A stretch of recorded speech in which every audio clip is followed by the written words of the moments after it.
So, if you've ever tried to build a new habit or break a bad one, you probably know the feeling, right? You get this huge burst of motivation, you're all in, and then a few days later, poof, it's gone. Well, what if I told you the problem isn't you? It's your approach. Today, we are diving deep into James Clear's masterpiece, Atomic Habits, to figure out the real science behind making tiny, tiny changes that lead to absolutely remarkable results. You know, the biggest idea in this whole book is something we all kind of know but almost always forget. Our habits compound. Seriously, think about it like money.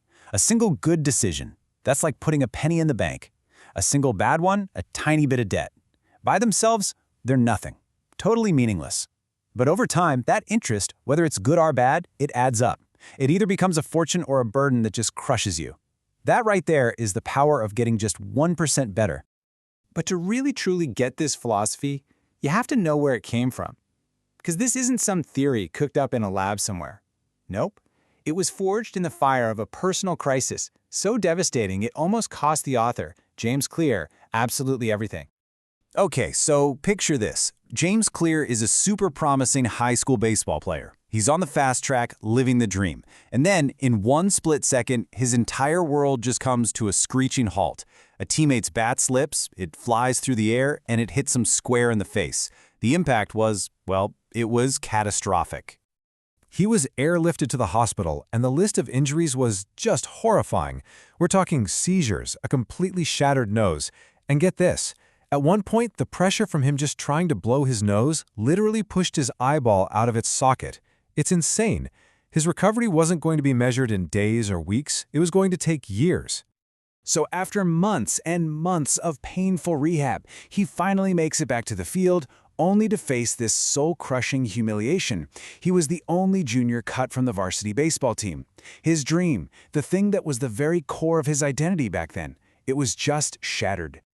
But it was right here at rock bottom that he stumbled onto an idea that would change everything. He knew he couldn't make some big, heroic Hollywood movie-style comeback, so he didn't even try. Instead, he just asked himself a really simple question.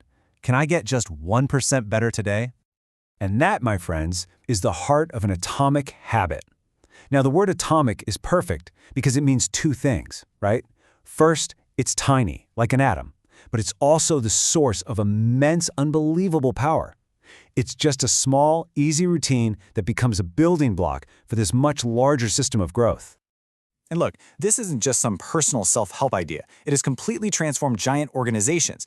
Take the British cycling team. For nearly 100 years, they were a total laughingstock. Then, a new director, Dave Brailsford, came in and introduced this idea of the aggregation of marginal gains. They obsessed over these tiny 1% improvements, like testing different massage gels, teaching riders how to wash their hands properly to avoid getting sick. They even painted the inside of the team truck white just so they could spot tiny bits of dust that might mess with the bikes.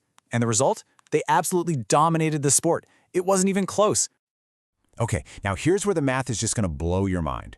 That tiny 1% improvement every day, it doesn't just add up, it compounds. So if you get 1% better each day for 1 year, you don't end up 365% better. No, you end up 37 times better. That is the unbelievable power of compound growth. And this leads to one of the most important ideas in the whole book. Forget about goals. Seriously, focus on your systems.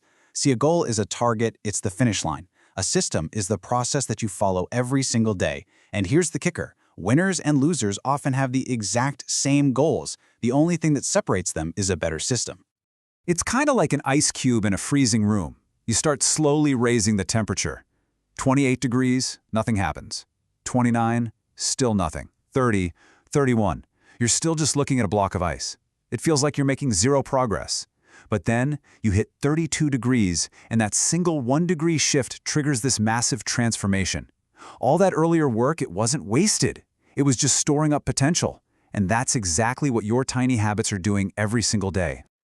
Okay, so we get the philosophy, the power of 1%. But how does a habit actually work inside our brains? Well, Clear breaks it down into this really simple, super memorable framework. So every habit you have, good or bad, runs on this simple 4-step loop that's basically on autopilot in your brain.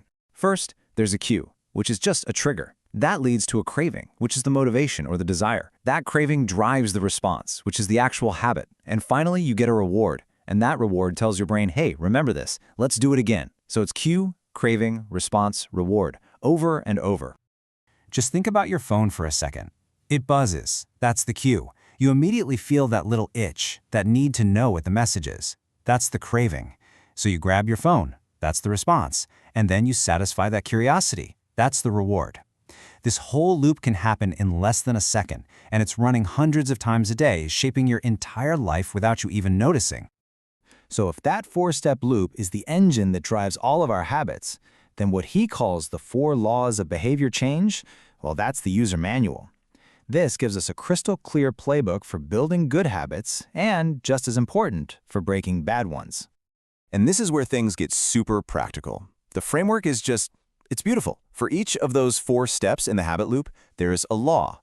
So to build a good habit, you want to make the cue obvious, make the craving attractive, make the response easy, and make the reward satisfying. Want to break a bad habit? You just flip it on its head. Make it invisible, unattractive, difficult, and unsatisfying. Simple as that. Let's make this really concrete. Say you want to practice guitar more. Make it obvious. Don't hide it in the closet. Put it on a stand right in the middle of your living room. You can't miss it. Need to exercise but hate it? Make it attractive. Only let yourself listen to your favorite podcast when you're on the treadmill. That's called temptation bundling. Feeling overwhelmed? Make it easy. Use the 2-minute rule. Your goal isn't run 5 miles. Your goal is just put on my running shoes. That's it. That's the win. And finally, make it satisfying. Get a calendar and just draw a big X through every day you do your habit. You will be amazed how motivating it is to not break that chain. But the book's final idea, and honestly, its most powerful one, goes so much deeper than just tips and tricks. It's about how these tiny atomic habits can fundamentally change who you believe you are. Clear says to picture behavior change like an onion, with 3 layers. On the very outside, you have your outcomes. That's what you get, like losing weight or writing a book. The next layer in is your processes. That's what you do, like your workout routine or your writing schedule. But at the absolute core, the most powerful level of change is your identity. It's what you believe about yourself. And this, right here, is the crucial shift. Lasting, true behavior change doesn't come from focusing on some outcome. It comes from changing your identity. You stop thinking, I want to get thin, and you start believing, I am a healthy person. The goal isn't just to run a marathon, it's to become a runner. So how in the world do you change your identity? Well, you prove it to yourself with small wins. Every single action you take is like casting a vote for the type of person you want to be. You go for a run instead of sitting on the couch. That's 1 vote for I am a runner. You write 1 page instead of scrolling on your phone. That's a vote for I am a writer. And you don't need a unanimous victory here. You just need to win the majority. Day after day, these tiny habits become the evidence that builds your new identity from the ground up. So in the end, this entire amazing framework really just boils down to one profound question. It's not, what do you want to achieve? The real question is, who do you wish to become? Start right there. Define the person you want to be. And then just ask yourself, what is one tiny atomic action I can take right now to cast a vote for that identity?